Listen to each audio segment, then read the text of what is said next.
सलाम नमस्ते, मैं हूं आपके साथ आकांक्षा और आप देख रहे खामोश दस्तक। आइए रुक करते हैं आज की कुछ ताजा खबर की ओर। उज्जैन शहर काजी ने मुहर्रम के जुलूस में पुलिस लाठी चार्ज के दौरान दुलदुल ताजिया के गिरने के बाद से मुस्लिम समाज में आक्रोश व्याप्त है। इस घटना की शहर काजी उज्जैन ने निंदा करते हुए कहा है कि यह परंपरा कई वर्षों से चलती आ रही है कि घोड़े और बुराक भी बड़े साहब को सलाम करने उस जगह पर जाया करते थे, लेकिन अचानक से इस परंपरा को रोकने के पहले प्रशासन को लोगों को कॉन्फिडेंस में लेना चाहिए था और इस घटना की जांच होना चाहिए। इसमें जो दोषी हैं उन्हें सजा दी जाए, लेकिन पहले इस घटना की जांच कर यह जानना जरूरी है कि इस बड़े साहब की तोड़ में 80% हिंदू समाज के लोग होते हैं और 20% ही मुस्लिम समाज के लोग। फिर आखिर कैसे समाज में टकराव होगा और आखिरकार उस रास्ते को रोकने के लिए पुलिस को लाठीचार्ज क्यों करना पड़ा? क्या लाठी चलाने से परमिशन नियम अनुसार किसी बड़े अधिकारी ने दी थी, या अगर लाठी नहीं चलाई जाती तो ताजिया दुलदुल जमीन पर नहीं गिरता? इस मामले की जांच होना चाहिए। साथ ही उज्जैन के जनप्रतिनिधियों ने भी इस मामले की निंदा की है और पुलिस लाठीचार्ज को गलत बताया है।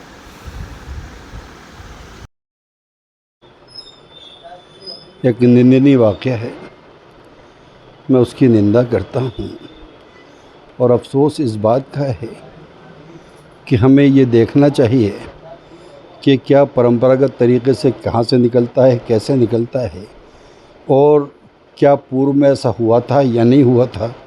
कम से कम उसके ऊपर नज़र रखनी चाहिए और ऐसे किसी भी कार्य को करने से पहले कम से कम लोगों को कॉन्फिडेंस में लेना चाहिए और उनके कॉन्फिडेंस में लेने के बाद ही कोई बात करनी चाहिए, क्योंकि एक परंपरा है और अंदर जाने वाली भी और सलाम करके आने वाली भी।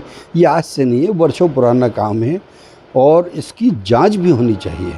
ऐसे कृत्यों की जांच होनी चाहिए ताकि जो लोग इसमें दोषी हों उनको सज़ा मिले, बल्कि जो नाम आ रहे हैं उस पर गौर करना चाहिए कि इस तरह का काम।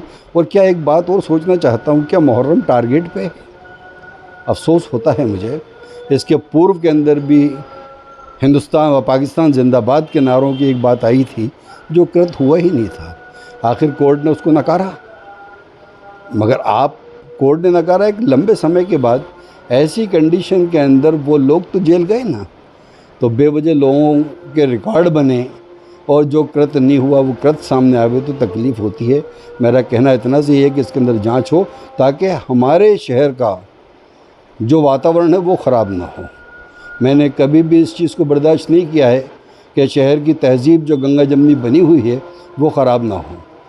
अब एक चीज़ गौर करने वाली बात ये भी है कि आप अंदाज़ा लगा लें कि बड़े साहब की जब दौड़ लगती है तो उसमें मुस्लिम समाज नहीं होता, 20% मुस्लिम समाज होता है, बाकी हिंदू समाज होता है।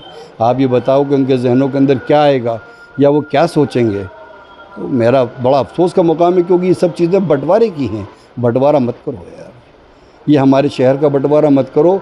ये जो लोग रहते हुए हैं ये गंगा जमनी तहज़ीब को बनाने वाले लोग हैं इस शहर के अंदर, उन्होंने कभी इसको बिगाड़ने की कोशिश नहीं की है।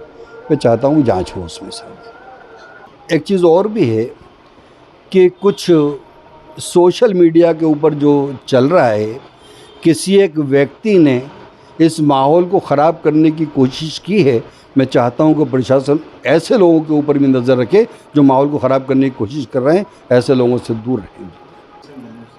ये तो जांच का विषय है, ये जांच का विषय है, इसमें जांच करनी चाहिए। क्या पहले ऐसा हुआ? तब सब चीज़ें सामने आ जाए। सब प्रशासन के पास सारा रिकॉर्ड पे है, ऐसा नहीं है। तो मेरी तो गुजारिश इस बात की है कि इस पर जांच होनी चाहिए। अब जनप्रतिनिधि से जो घटनाक्रम हुआ तो आप किस तरीके से देखते हैं? नींद नहीं, घोर नींद नहीं। मैं इस घटना का पुरजोर विरोध करता हूँ और मुझे समझ में नहीं आ रहा है एक बात कि पुलिस प्रशासन में इतने इतने इतने जिम्मेदार वहां पर ओहदेदारान बैठे हुए हैं, उन्होंने ऐसा वो घोड़े उठाने वालों ने, चलो बात करते हैं अपन वो खेत के घोड़े की, तो वो परंपरागत हमेशा छोटे छोटे दुलदुल हो चाहे बड़े दुलदुल हो, वो सब बड़े साहब जाते हैं और वहां पर वो सलाम पेश करके वो वापस आ जाते हैं।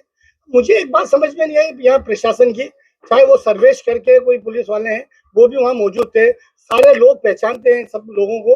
बैरिकेड पहली बात तो लगाने की जरूरत ही नहीं थी, क्योंकि बैरिकेड क्यों लगा रहे हैं? कोई आतंकवादी थोड़ी थे कि कोई घुस रहा है साहब तो आतंकवादियों से डर रहे, तो ऐसा बना दिया जैसे कोई आतंकवादी आके कोई हमला करने वाले हैं। ये गलत बात है। और जबकि माननीय मुख्यमंत्री जी का घर वहां पर पास है, उनके पूरा परिवार, वो लोग सब बड़े साहब को मानते हैं। वहां के जितने गीता कॉलोनी वाले लोग हैं सब पहचानते हैं। अगर आप एक एक से भी पूछेंगे तो वो यही कहेंगे कि यहाँ पर छोटे छोटे दुलदुल हो, चाहे बड़े दुलदुल हो, चाहे बुर्रा हो, सब आके यहाँ पर सलाम पेश करते हैं। पुलिस का ये जो कृत्य है बहुत निंदनीय है। इतना निंदनीय, इतना बेरहमी से मारा जा रहा है पुलिस वालों को। मुझे अफसोस इस बात का है कि मैं ये एसपी साहब को एक शेर बोल रहा हूँ, इसमें समझ जाएंगे कि हम आहा भी भरते हैं तो हो जाते हैं बदनाम, वो कत्ल करते हैं तो उनकी चर्चा तक नहीं होती। मेरा माननीय एसपी साहब से ये कहना है कि एसपी साहब आप आए हुए हो, अभी आपको 1 साल हो गया है, तो आपको ये नहीं मालूम था कि हमेशा आते हैं। और जब आपने जनप्रतिनिधियों की बात करी थी, वहां के आपने जनप्रतिनिधि लोगों को बुला के बात करी कि बैरिकेड किस बात के लिए लगे थे? बैरिकेड, जब ये बैरिकेड इससे पहले उसमें लगे थे लॉकडाउन में, तो बात समझ में आ रही थी कि भैया वो लॉकडाउन का पालन करना है। इस बार तो कोई लॉकडाउन था ही नहीं, पर ये कृत्य गलत करा है। और उसके ऊपर से एसपी साहब भी मतलब क्या कहते हैं कि चोरी और ऊपर से सीना चोरी, मतलब उन लोगों के ऊपर प्रकरण भी दर्ज कर दिया जो पिटे हैं। मतलब उन्होंने किसी ने भी, एक ने भी पुलिस पे हमला नहीं करा, ना पुलिस के ऊपर बोला। वो तो एक श्रद्धालु के हिसाब से जा रहे थे वहां पर, उसके ऊपर से उसे मारा, उससे उल्टा मारा, वो बेचारे वो भग रहे और दुलदुल सब गिर पड़े। कितनी निंदनीय बात है। अगर हम जैसे जनप्रतिनिधि लोग अगर अभी आगे बढ़े तो हम चीज को कहां से क्या कर सकते थे, पर हम हमारे शहर में शांति चाहते हैं, अमन चाहते हैं। और एसपी साहब को ये कहना चाहते हैं कि एसपी साहब आप ये नौजवानों, ये जो आपके जवान है, उन्हें बोला करें, थोड़ा दिल में रहम रखें कि ऐसा नहीं मारे कि जैसे ऐसे मार रहे हैं जैसे किसी जानवर को, जानवरों को भी आदमी मारते हुए सोचता है, ऐसे जानवरों जैसे लट मार रहे थे वो। शर्म आना चाहिए। मैं इस बात की घोर निंदा करता हूँ। और मैं आने वाले टाइम में ये कहता हूँ कि एसपी साहब जनप्रतिनिधियों को बराबर बुलाया करा करो, जो